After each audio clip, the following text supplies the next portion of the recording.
The executive elevator at Manhattan Business Tower had never stopped on the 25th floor at 3 o'clock in the morning. The polished steel doors whispered open into the deserted corridor, and there stood James Washington, night janitor for the past 15 years, quietly pushing his cleaning cart across the dim hallway. The building was an empire of glass and marble, a monument to wealth and ambition that had nothing to do with him. He was the invisible man who swept away the cigarette ashes executives pretended they didn't smoke, the fingerprints they pretended they didn't leave, the broken pieces of lives they never imagined someone like him might notice. But tonight was different. Tonight, James found himself watching something that would change everything.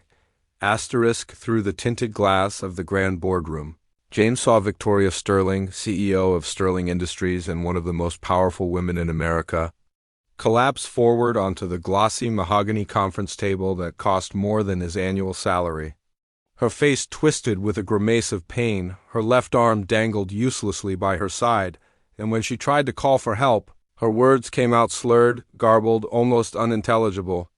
Most people would have stood frozen, unsure of what to do, afraid of overstepping. But James wasn't most people. Asterisk, he recognized the signs instantly. He had seen them before.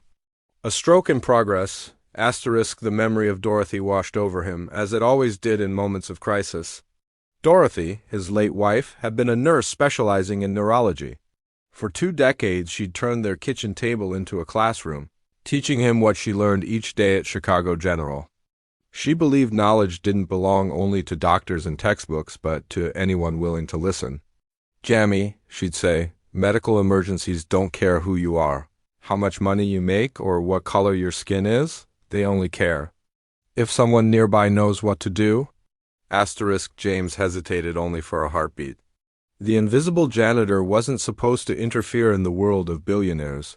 His life and hers only brushed against each other in silent hallway encounters where she pretended not to see him. But tonight wasn't about rules or invisible lines or wealth. It was about life and death. He opened the boardroom door, his voice steady and commanding in a way that surprised even him. Asterisk, "Miss Sterling, you're having a stroke. Don't try to speak. Just listen." Asterisk, Victoria tried to protest, but her voice collapsed into fragmented syllables. The panic in her eyes betrayed what her pride couldn't hide.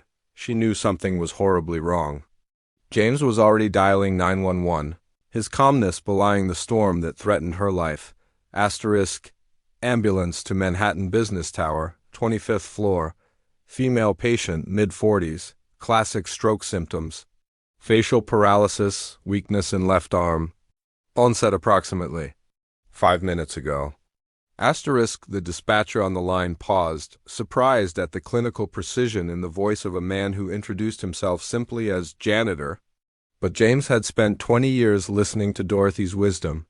The words came easily, like second nature. Asterisk, when the paramedics arrived, they found Victoria positioned exactly as she needed to be, stabilized in a way that minimized neurological damage. James briefed them with detail and accuracy that left. One paramedic muttering under his breath, "This guy knows more neurology than half the nurses I've worked with." But James just stepped back into the shadows.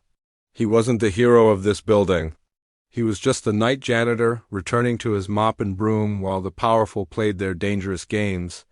Asterisk, at the hospital, while doctors worked to save Victoria's life, James returned to polishing the marble floors.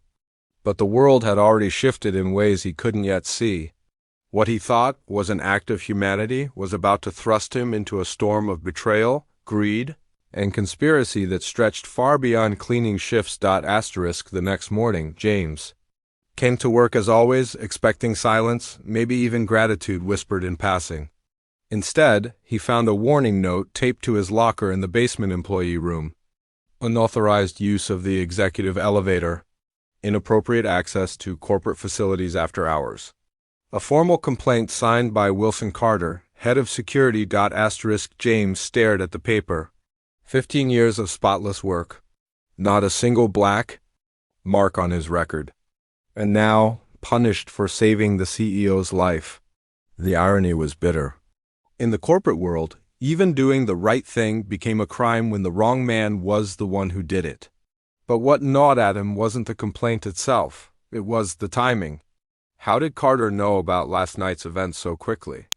Medical confidentiality should have sealed the details. The paramedics had no reason to report back to the company, which meant only one thing. Someone was watching Victoria Sterling very closely. Asterisk that afternoon. James noticed something strange. Dr. Patterson, Victoria's personal physician, arrived hours later than usual, his face tight with agitation. Through the glass doors of the boardroom, James saw him in a heated conversation with Carter. Their body language wasn't relief that the CEO had survived. It was irritation. Dorothy's words echoed in his mind. When neurological symptoms appear suddenly in a powerful person, never ask why now. Ask who benefits if they can no longer do their job. Asterisk later that day, James received an unexpected summons. Victoria wanted to see him. When he entered her office, she looked pale but strong, her eyes sharper than he'd ever seen them. Asterisk. You're James, correct? The janitor? He nodded. I want to thank you. The doctor said your quick action saved my life. Asterisk. I only did what anyone decent would do. James replied quietly. Asterisk. But Victoria leaned forward, studying him as though peeling away layers. The paramedics said you knew exactly what to do. Where did you learn that? Asterisk. James hesitated. Talking about Dorothy always hurt. But there was honesty in Victoria's eyes that deserved the truth. My wife was a neurology nurse.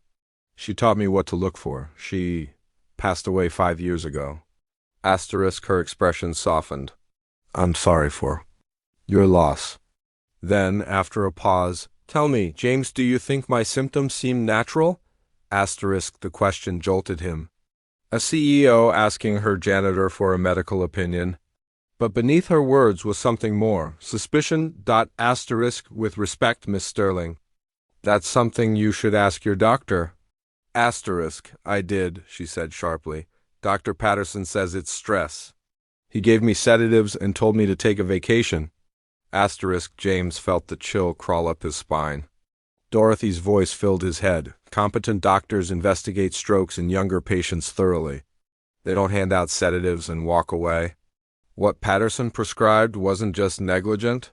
It was dangerous, asterisk, Mrs. Sterling. James said carefully, Did you notice any warning signs before last night?